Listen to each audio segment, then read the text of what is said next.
Welcome to the circus. Like, share, comment, subscribe.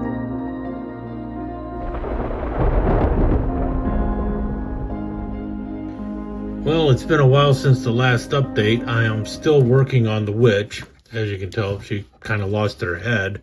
That's because I have a new head for her that I've been working on.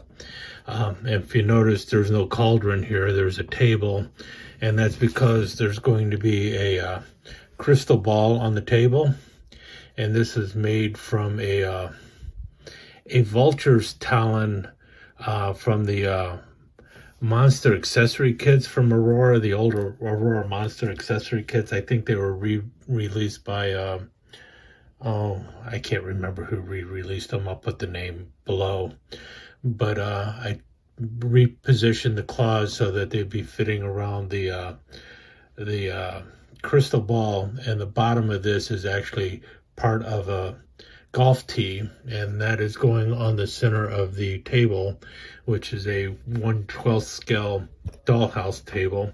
We got to remember the witch was in 1/12 scale, not 1/9 scale, so it goes really well with the monster scene stuff. Now, as you can tell, some of the earlier modifications I made was I got rid of the bat that was in her hand, and I turned it into what looks like a cat or something. The tail broke off on the cat. I got to put it back on there. But you've got a wand in this hand instead of the big spoon. And the wand is made from a 1/35 scale, actually a 1/32 scale head that had some hair added to it. And then the bottom here, I can't remember what scale the hand was for the bottom here, but that was the magic wand that she's using. And I just attached that to where the spoon was, so it's all glued together and everything, but different things in her hands. I don't have anything in her pockets, but I think I'm going to add some things to her pockets now. I'm not sure if I'm crazy about the colors that I painted her before. I might update those too. I'm not sure yet. As it is right now, she'll be standing next to the table, and there will be some monster scene feral cats in the thing as well. Now, this was the original head. We all are very well aware of what the witch's original head looked like. No one, I think, really cared for it. It's like one of the worst molds they ever did. A lot of people think that way. And you can paint it all you want, and it's still just not really up to par. I guess it does look old, but it also looks very much like a cartoon character more than an actual person. Especially how far the nose is sticking out, and the chin and everything else. It's just a really bad mold. It was probably the reason the witch really just did not catch on as well as it should have.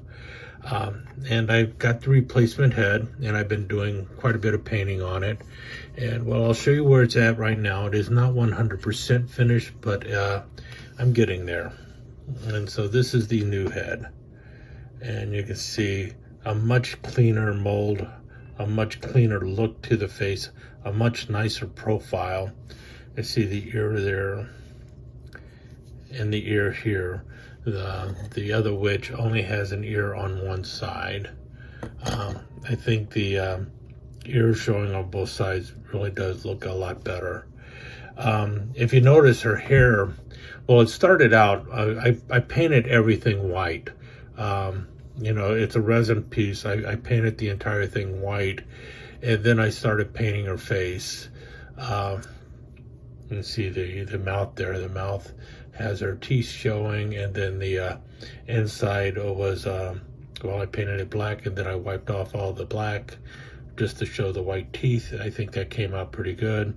I've been getting her lines in place and everything else. I'm pretty happy with that. A lot of people, it's funny, I'm going in the opposite direction. What I think a lot of people do. A lot of people try to make the witch as ugly as possible, and what I'm trying to do is just the opposite. I'm going to try and make her look as pretty as possible. which is going to be a challenge considering, she's got a mole there, a wart there, a wart there, another wart there, another wart there. She's got the cleft in her chin, and then, the rather bulbous nose. So she's definitely not supposed to be a glamorous woman or anything. But I figure that she would try and look her best. And I'm trying to change her into something other than your typical witch that you see. And one of the things that I started looking at once I got her hair white and started painting her face and everything, I started thinking, you know what? I kind of like the white hair. So I might actually leave the hair white. I gave it a wash of black so that it would, you'd see all the lines and everything in there. But I might give it a dry brushing of white over that to bring out more white in there. Gave her green eyes, and I'm going to get the black pupils still need to be painted into there, and then some other little touching up on her face and stuff. But I'm thinking she's looking a whole lot better than the old face. I mean, here we go. Look at them side by side. The reason I never painted the eyes on the other one is I thought, you know what, maybe if I make her blind, it'll be something a little different. But this one, you can see there's a dramatic difference just in the overall mold of it. It's just so much nicer looking and so much closer to what you saw on the box, especially her teeth and everything.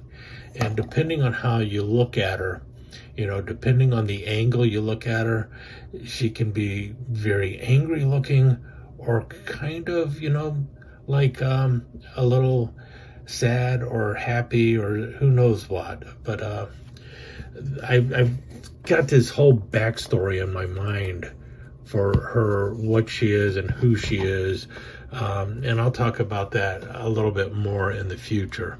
But that's the way she's looking right now, and I don't know, I'm kind of happy with her.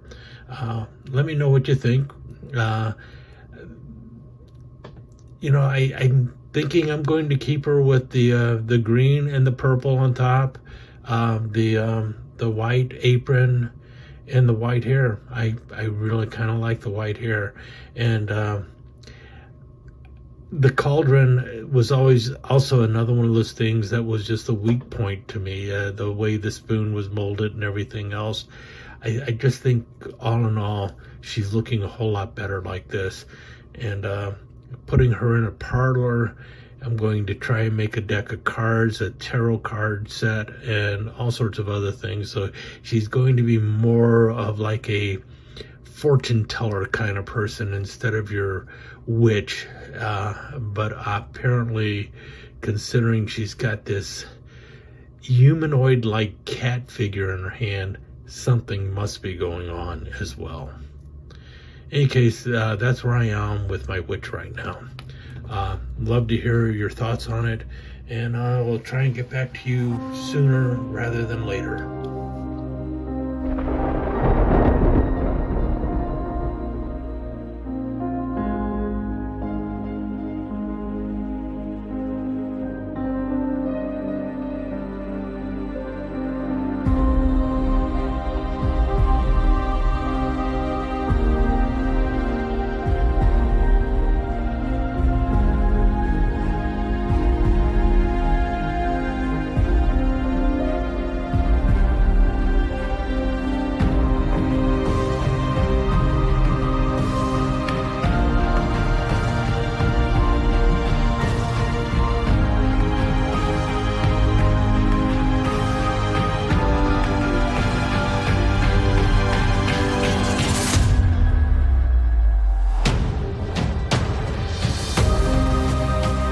Thank you for visiting Toby's Glue Bomber Circus. If you liked what you saw, please consider giving it a thumbs up, sharing it with your friends, leaving a comment, and subscribe and ring that notification bell.